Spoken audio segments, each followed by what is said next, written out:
everyone, welcome to my channel. I am Dori, I am a teacher of English, and today we're going to enter the IELTS writing section. So we're going to talk about some general basic information about academic writing, task 1 and task 2.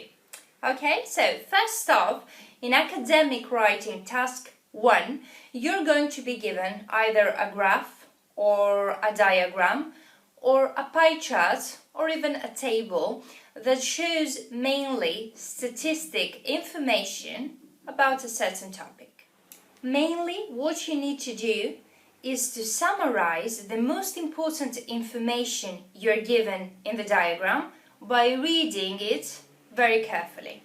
Then, after your summary of the most important information, what you need to do is to compare and contrast the most important changes that you see in this diagram.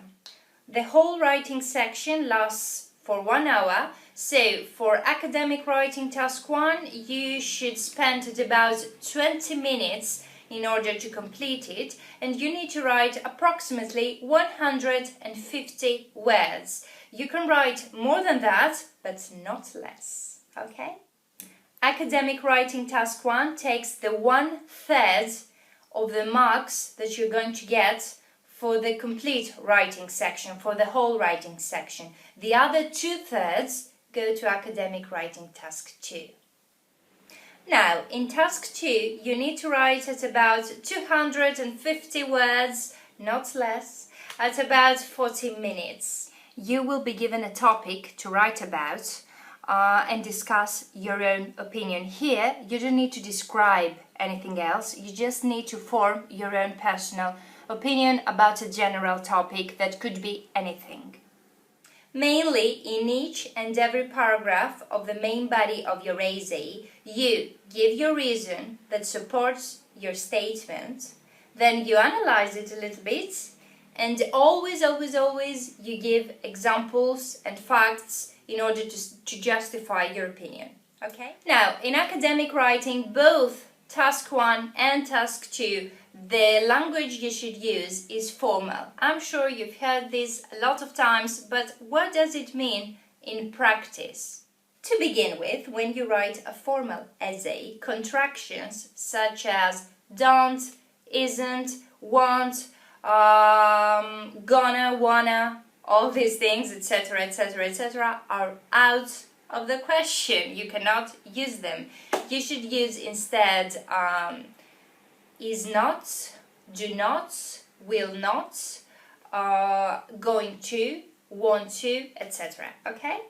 Secondly, in a formal writing, we prefer using the passive voice whenever we can. Of course, we will use all syntactical forms, and this is the ideal, but whenever we can, whenever we have a choice, we always prefer passive voice, especially in task 2, where we are asked to write about our own opinion. So, for example, if you're going to say, I argue that, you can use instead, it could be argued that, and instantly it makes your writing a little bit more formal, okay?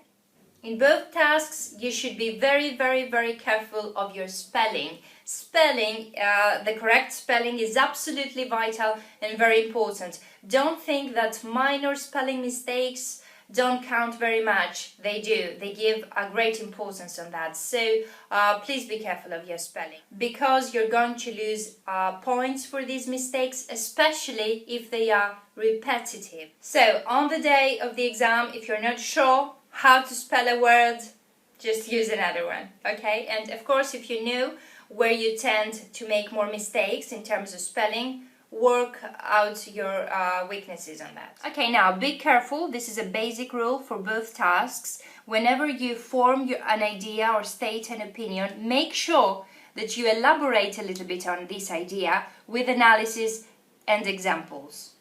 Don't throw out ideas randomly. This is what cohesion is all about. One sentence should follow the previous sentence smoothly, as a flow, you know. Don't put sentences that have no connection with each other, either in meaning or in syntax, just because you want to say something. you should follow the flow of your essay, okay? Organization is extremely important too. You should organize and divide your essay into paragraphs. Mainly, what you need is one paragraph as an introduction, 2 or 3 paragraphs for your main body of your essay, and 1 paragraph as a conclusion. Last but not least, throughout your essay, use useful linking phrases in order to connect your ideas, both your ideas in the same paragraph and the paragraphs with each other. Such phrases are in addition, furthermore, firstly, secondly, however, in conclusion, etc., etc., etc. Don't worry, I will make a separate video on linking phrases, but for now I just want to tell you that you should use them in your writing, okay? So you get the idea. Okay, that's it for today. A very brief and basic introduction about the writing section. Comment and ask me your questions here or on Facebook, Twitter and Google+. I have added all 3 links down below. Thank you very much for watching. Good luck with your exam.